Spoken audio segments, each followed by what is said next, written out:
choke clear out. I'm going to show you how to change the key fob battery on a Dodge Ram.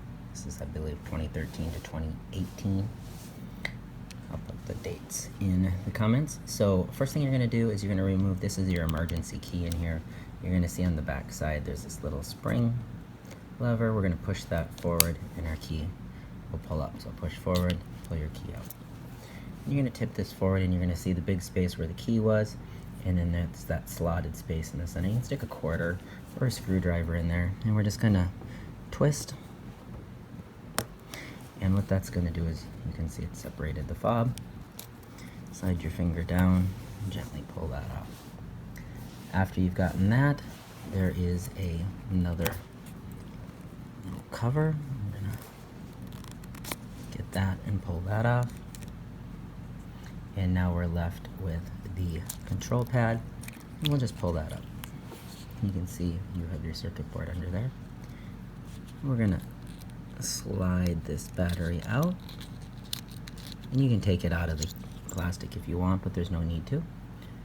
This is, as you can see here, a CR2032,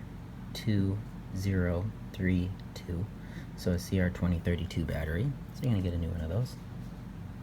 Take your new battery, make sure the plus side is facing up, and we're just going to slide that in. We're going to make sure when we slide this in that we get under those 3 tabs.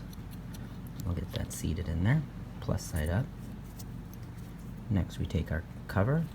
Nope, sorry. Next we're going to put our fob back on. Get that seated on there correctly.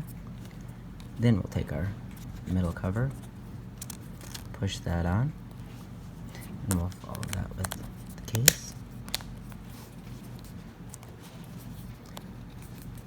Make sure it clicks on, and finish by putting your emergency key back into place. And that's how you change the fob battery. Hopefully this helps, and as always, thanks for watching. Please like and subscribe.